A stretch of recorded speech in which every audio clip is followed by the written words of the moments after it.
మనలో కొంతమంది దేవుని దగ్గరికి ఎందుకు వస్తారు అని అంటే ఆత్మ సంబంధమైనటువంటి విడుదల కోసం కాదు. నా శరీరము స్వస్థతను పొందుకోవాలి, నా శరీరంలో ఉన్న బాధ నన్ను విడిచిపెట్టేసేయాలి, నాకున్న ఆర్థిక సమస్యలు పోవాలి, నాకున్న కష్టాలు తొలగిపోవాలి, తీరిపోవాలి అనే ఉద్దేశము మనం కలిగి ఉండడం తప్పేం కాదు. దేవుని సన్నిధికి వచ్చినప్పుడు మనకున్న కష్టాన్ని ఆయనతో చెప్పుకున్నప్పుడు ఆయన కనికరిస్తాడు. ఖచ్చితంగా శరీర సంబంధమైన సమస్య కావచ్చు, ఆర్థిక సమస్య కావచ్చు, మరి ఇతరత్ర సమస్యలు ఏమైనా ప్రభు దగ్గరకు వచ్చి చెప్పుకున్నట్లయితే ఆయన తీరుస్తాడు. కానీ ఈ లోకానికి యేసుక్రీస్తు వచ్చిన అతి ప్రధానమైన కారణం ఏమిటంటే నశించిన దానిని వెదకి రక్షించటానికి యేసు ఈ లోకానికి వచ్చాడు. అనగా నశించిపోతున్న మనిషిని రక్షించటానికే, పాపులను రక్షించుట, ఆయన పాపులను వారి పాపము నుండి రక్షించును గనుక ఆయనకు యేసు అనే పేరు పెడతాడు. యేసు ఈ లోకానికి వచ్చిన అతి ప్రధాన కారణం ఏమిటో తెలుసా? నిన్ను నన్ను పాపము నుండి, పాపము వలన రాబోతున్న జీతము నరకము నుండి, యుగ యుగములు తగలడిపోయేటటువంటి స్థితి నుండి రక్షించటానికి యేసు ఈ లోకానికి వచ్చాడు. కోతి ముందు బంగారపు బిస్కెట్ పెట్టండి, అరటిపండు పెట్టండి, ఏది తీసుకుంటుందో చెప్పండి. అరటిపండే తీసుకుంటుంది. ఎందుకని? దానికి బంగారం యొక్క విలువ ఏమిటో తెలియదు. ఇప్పుడు అది ఒక అరటిపండునే తీసుకుంది, కానీ 100 గ్రాములున్న బంగారు బిస్కెట్ ఎన్ని అరటిపండ్లు కొనిపెట్టగలదో చెప్పండి. కొన్ని వందల లారీల అరటిపళ్ళు కొనగలదు. ఆ విషయం తనకు తెలుసా? తెలియదు. కాబట్టి ఏం చేసింది? అరటిపండే కొనుక్కుంది, అరటిపండే కోరుకుంది. మనం కూడా ఏమిటో ఆ కోతిలాగా, డార్విన్ మహానుభావుడు అన్నాడు, మనిషి ఎక్కడి నుంచి వచ్చాడట? గట్టి చెప్పండి, కొంచెం గట్టిగా చెప్పండి.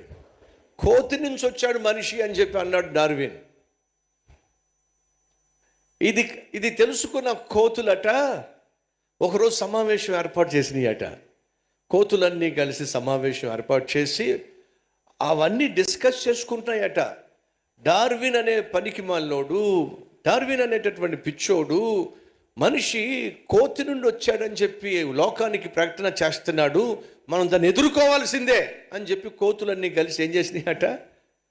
సమావేశం ఏర్పాటు చేసినాయట. కారణం తెలుసా మీకు? చెప్పమంటారా? కోతులు అంటున్నా ఏంటో తెలుసా? మనిషి మనలో నుంచి వచ్చాడా? రాలా? ఎందుకు రాలేదో చెప్దాం మనం లోకానికి వెళ్ళి.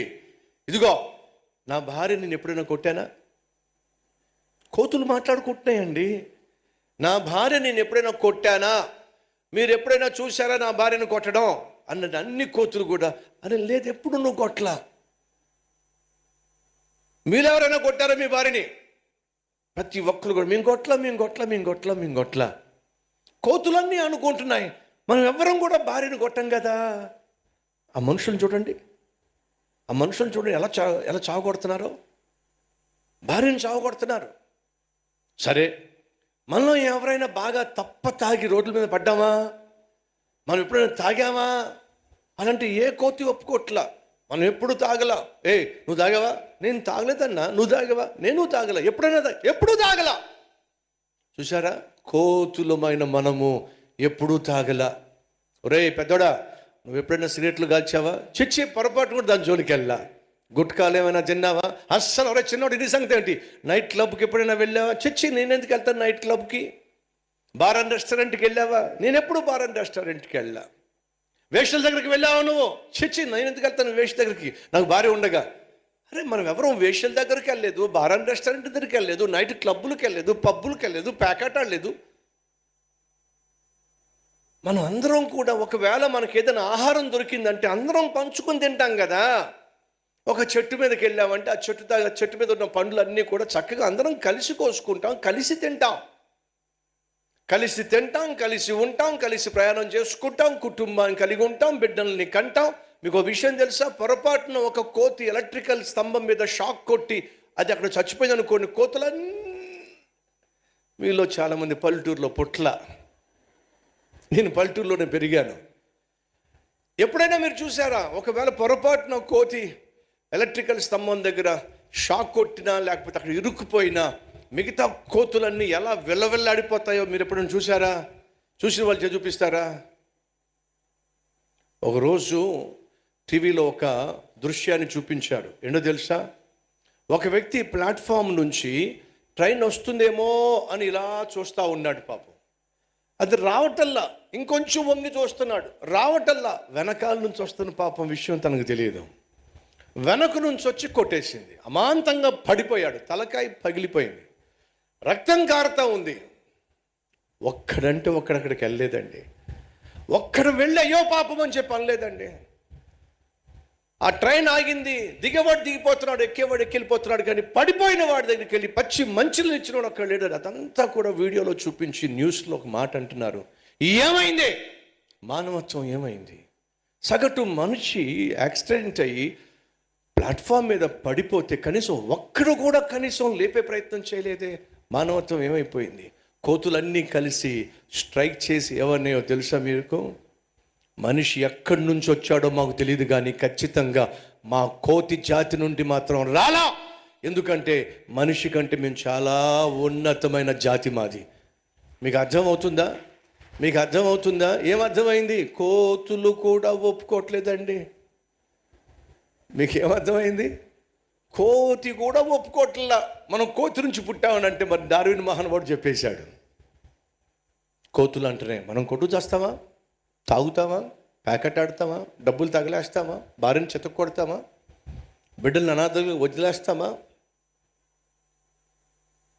పక్కింటి దోచుకుంటామా, మోసం చేస్తామా, అన్యాయం చేస్తామా, అక్రమం చేస్తామా, నైట్ క్లబ్బులకి వెళ్తామా, పబ్బులకి వెళ్తామా, తాగి తందాలు ఆడతామా? ఇవేమీ చేయవే.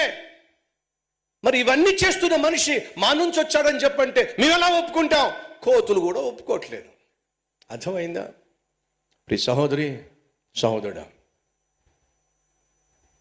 ఈరోజు ఈ వాక్యం వింటున్నా మనం అందరం కూడా ఒక సత్యాన్ని తెలుసుకోవాలి. అదేంటో తెలుసా? మనిషి కోతి నుంచి రాలా. మనిషి దేవుని స్వరూపమందు, దేవుని పోలిక చొప్పున నిర్మించబడ్డాడు. డార్విన్ చచ్చిపోతూ ఈ మాట చెప్పి మరి చచ్చిపోయాడు. నేను మనిషి కోతి నుండి వచ్చాడు అనేటటువంటి సిద్ధాంతాన్ని రూపించాను, కానీ నిరూపించలేకపోయాను. చివరికి నేను సిగ్గుపడుతున్నాను.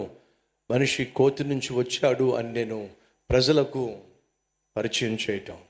మనిషి కోతి నుండి రాలేదు.